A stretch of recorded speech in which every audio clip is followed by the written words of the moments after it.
These guys, of course, remain close friends. Nick Sirianni's been a mentor to Jonathan Gannon his first season as a head coach. But Nick said, look, this week I want him to feel so uncomfortable when he walks in that stadium that he never wants to come back to Philadelphia.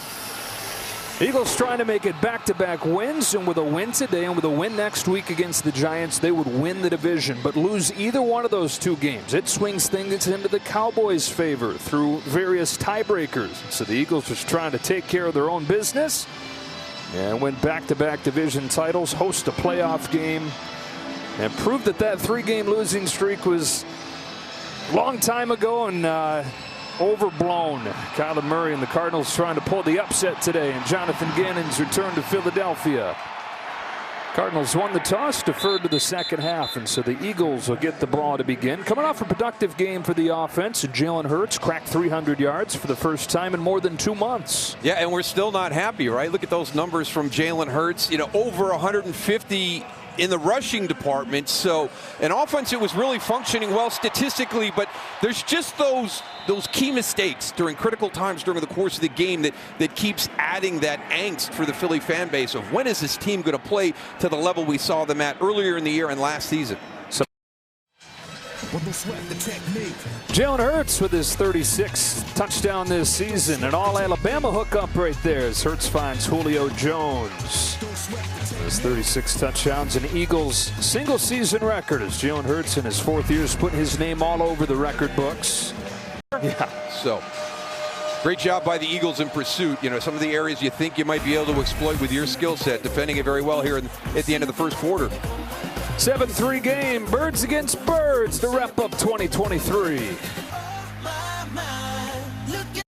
Game break. Hello, Carissa Thompson. Hello, Joe. 49ers looking to rebound after Monday's loss to the Ravens. Brock Purdy flips it to Debo for his 12th score of the season. Niners in front, 10-0. Joe? Mercado goes for 8 here. Yeah, Arizona today outside of the red zone, averaging 7 yards per play. But once they've gotten inside the 20, 8 yards on 13 plays. And so a 21-6 hole as Jonathan Gannon heads into the locker room here in his return to Philadelphia. We get you to Los Angeles now for the Verizon halftime.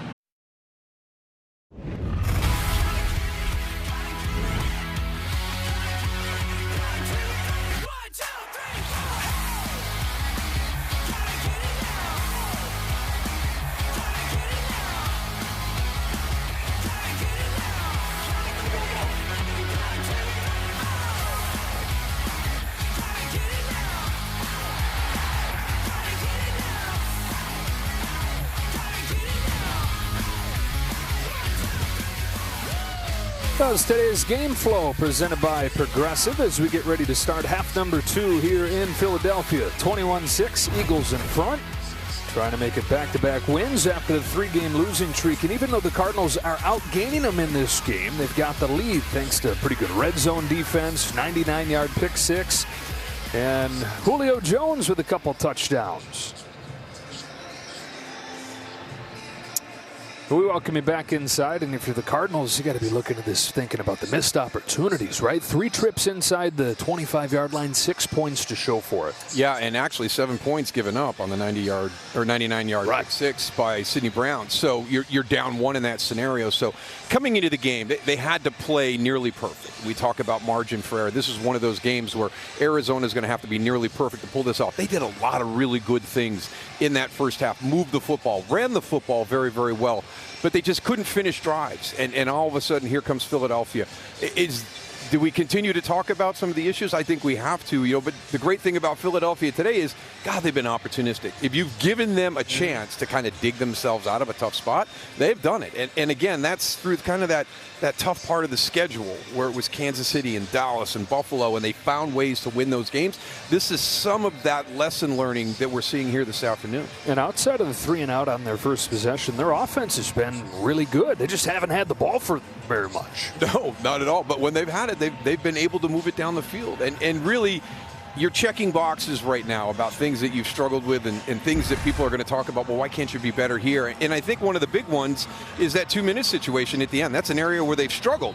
And you can see the miscommunication on that throw between quarterback and wide receiver. And Sidney Brown just makes him pay. But I love all the effort by that Eagles defense. All the guys getting downfield in front of Sidney Brown. And then just a great move right here on Rondale Moore. Pam Oliver spoke with the coaches, and we go down to her.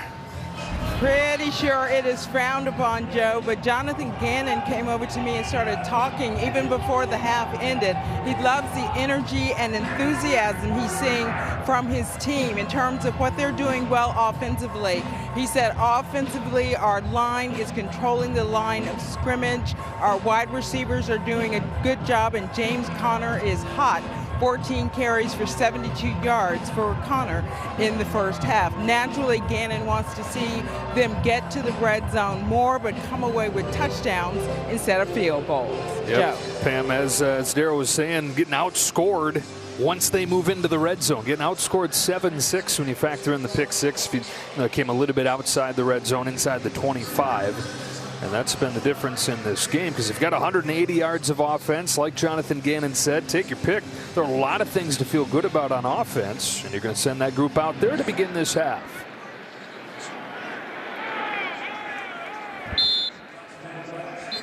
And James Conner, 14 carries, 72 yards. He had a big game in his return to his home state against the Steelers earlier this month, and he's got another one going here. Yeah, just some great patience in the run game in that first half. You can see right there, just that little dip inside allows Trey McBride to kind of reset and be able to secure that edge for him to get outside. But I was very impressed with James Conner in that first half. And I agree with what Jonathan Gannon shared with Pam Oliver. That energy that he's running with kind of was infectious for this offense that played very well in the first half, just couldn't finish their drives.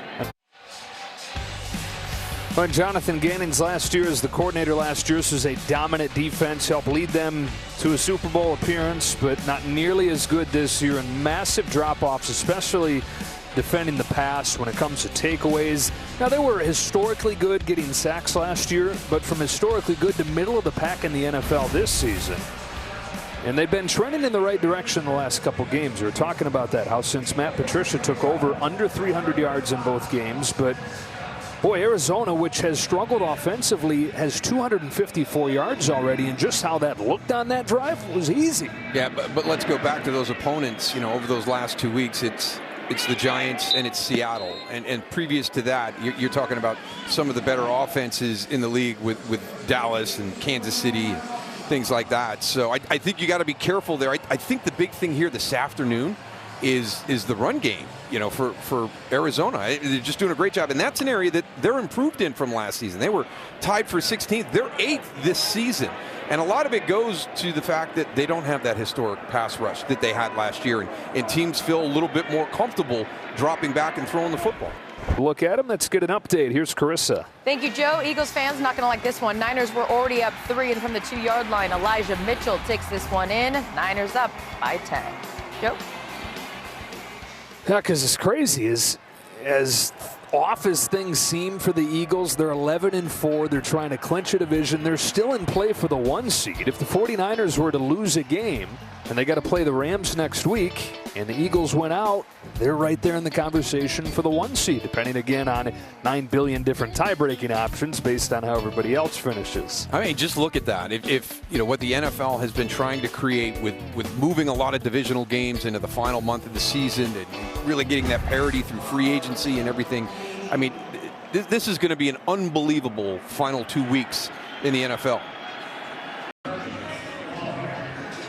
Kyler Murray, who was the first overall pick and then won Rookie of the Year in 2019. He was a Pro Bowler each of the next 2 seasons, 2020, 2021.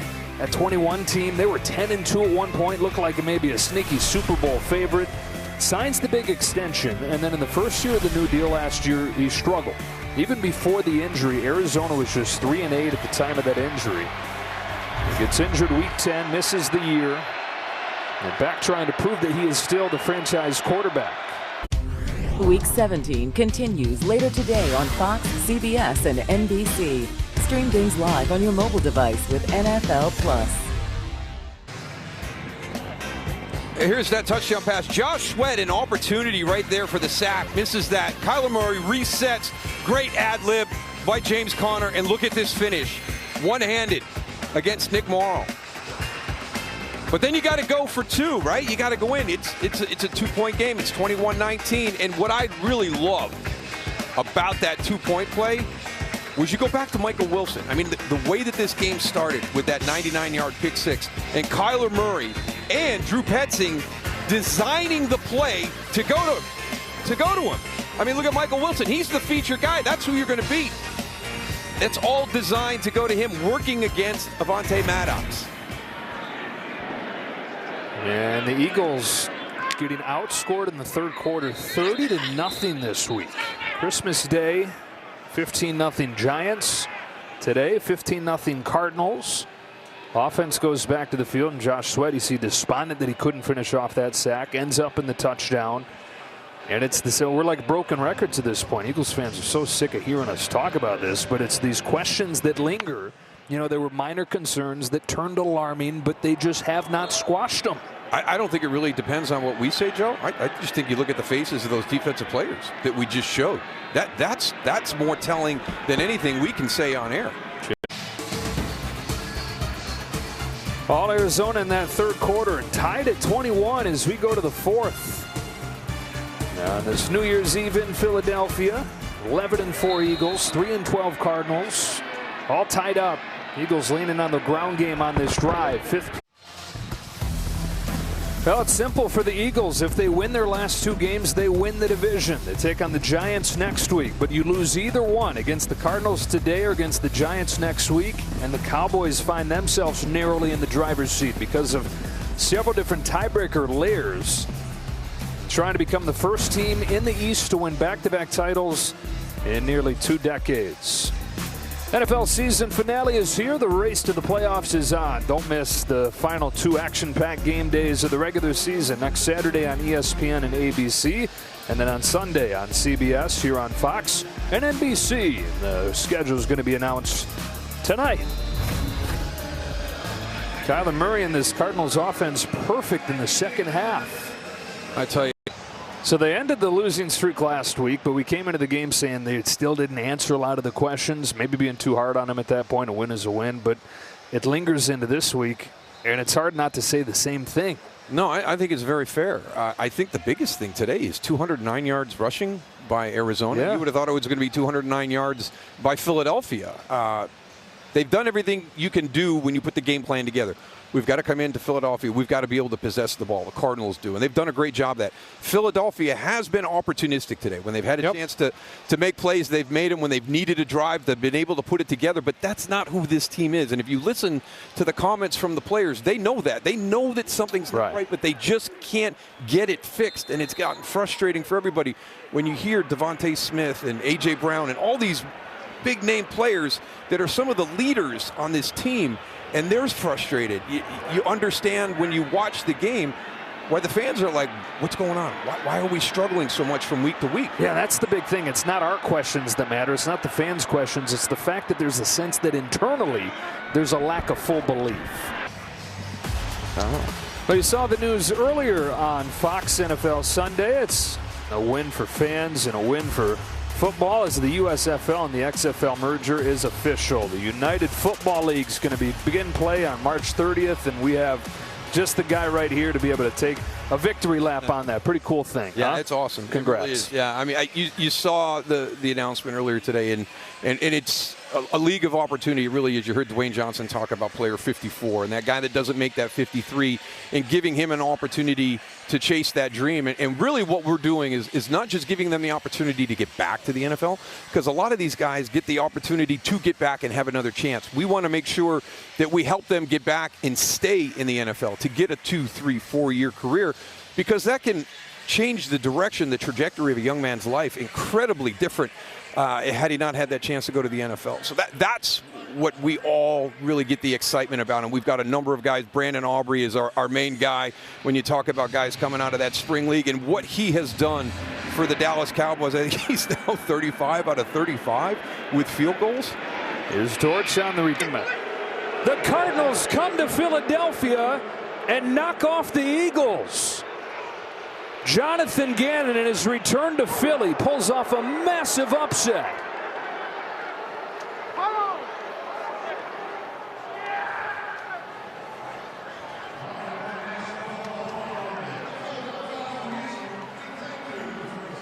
You have to come in and execute a plan to take on somebody like Philadelphia. When Arizona's going through this transition with Jonathan Gannon and all the change that's out there, you're going to come in here and you've got to do everything almost picture perfect. They had a few mistakes, but boy, did they execute a tremendous game plan. We came on the air talking about Jonathan Gannon's team will play you hard for 60 minutes. Take him out of the game early. Joey Blount with the interception that finishes off the game. 35-31, Cardinals over the Eagles. Would you believe it? Back to Philly after this.